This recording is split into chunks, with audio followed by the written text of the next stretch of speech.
Elizabeth, thank you for that introduction, and congratulations to you and the entire class of 2020 and your families. Like you, Jill and I wish we could be together and in person. Our oldest granddaughter, Naomi, has also graduated, and she's always talking about what an incredible experience she's had at the law school. And I'm humbled that Dean Lester asked me to be part of this special, bittersweet occasion. Jill and I have always known that the only thing we want for Naomi is what your loved ones want for you, is something no one can guarantee, a life of happiness, success, and fulfillment, the courage to get up when you get knocked down, purpose that provides meaning, a good life. You know, the search for one is in sharper focus lately. We've all had to stop and ask ourselves what matters most to us. And your generation has come of age in a nation at war, in deep recession, with mass shootings, and now a pandemic. I understand the anxiety and uncertainty you feel. When I graduated from law school in 1968, the country was deeply divided by war, by race, by class, by politics, by culture. And while I didn't have the answers, I knew I had to be engaged. And it took me a long time, many highs and deep lows, to eventually understand that a good life is not perfect.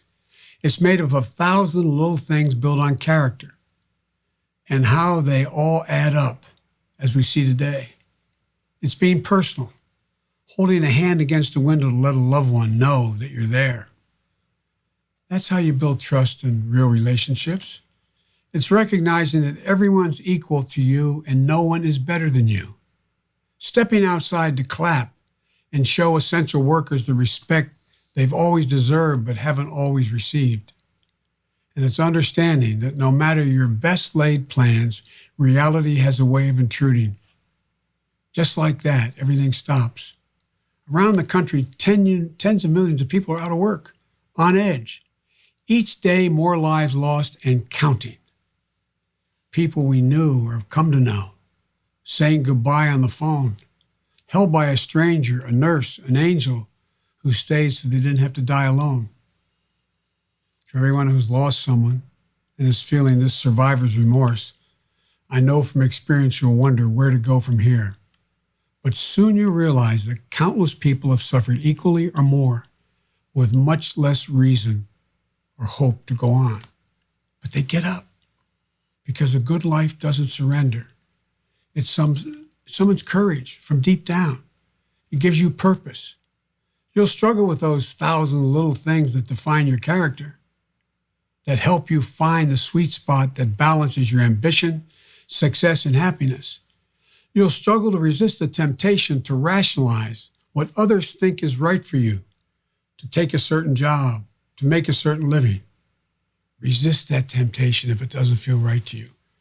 Trust your instincts, because there's a purpose for you and for your generation, to turn trauma, chaos, and cruelty into a greater measure of healing, progress, and hope for the future. In May 1932, almost 88 years ago to the day, then Governor Franklin Roosevelt, who studied law at Columbia just like you, delivered a commencement address at Oglethorpe University in Atlanta.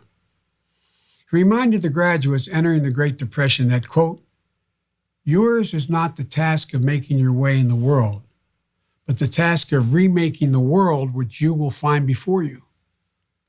When he won the presidency 6 months later, he knew that overcoming the immediate crisis was just job one. But job two was what comes next. It led him back to Columbia Law and Columbia University, and he built out his administration to ask its graduates and faculty to help him write, defend, and implement the New Deal and remake the world better than before. And now it's your turn. Nurses, doctors, grocers, warehouse workers, public servants delivering the mail, protecting our streets, and keeping the buses running. All are helping us overcome the immediate crisis. That's job one. But job two, you have to be the second wave in the front lines as advocates, policymakers, community leaders, making sure that their sacrifice was not in vain. From this pandemic, you can remake the world as it should be. to see COVID-19 as a force majeure that compels us to rewrite the social contract that's been scrambled by nature's fury and human failures. You can set the terms for an economy, healthcare system, education system, immigration system, and a justice system that uplifts more people of every race, gender, and generation. You can build a truly representative democracy with more facts than lies, less money, and more people in the voting process. You can win the race against climate change by writing the laws and structures that rally the rest of the world to build a safer, more resilient, and sustainable future. For the women who make up a majority of your class, follow trailblazers from your school, Motley, Ginsburg, to protect your rights, to make your voices heard, and transform the bar and bench in ways that are necessary and long overdue. For those of you returning to your home countries with your degree, restore our alliances and reaffirm why the exchange of people and ideas is essential to maintaining freedom and hope in the world. And for all of you, no matter your differences of opinion, protect the very foundations of democracy. Trust in self-governance, because right now it's under attack. The very people tasked with enforcing the rule of law are abusing their powers, protecting their friends, and weakening the very principles that make our country work. Yes, our legal system is adversarial by design, but it depends on rules, norms, and ethics. Our democracy is messy, but a free press and checks and balances hold that democratic project together. And as we know, power corrupts, and democracy doesn't just happen. We have to earn it, defend it, forge consensus. That's a tradition you're part of, not just of a school or profession, but of this country.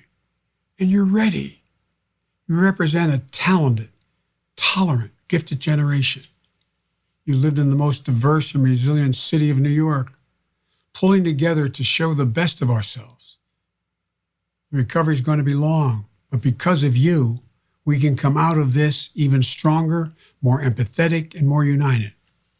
We just have to remember who we are and how out of everything terrible that happens, something good will come if you look hard enough for it, as my mom would say. I hope that's what you remember from this bittersweet commencement day. And that's what I hope for my Naomi. Because we can't be together. In this home where Naomi grew up, I spent the morning looking at photos of her on the walls and on the bookshelves, each with a story and a memory. Naomi's named after my deceased daughter, Naomi, who was born when I was not much older than you, at a time when I felt like I was on top of the world. But just like that, everything changed. She was 13 months old when reality intruded on a cold December day. I wasn't with her when she left us, but she's always been with me every moment in the last 48 years since that moment. When I think about Naomi graduating today, I see the bonds that pass down through generations. I see the gift of time that we have on this earth, where we carry our burdens and our dreams not alone, but together, where we find courage in each other, where we never give up, we endure, we overcome, we keep the faith.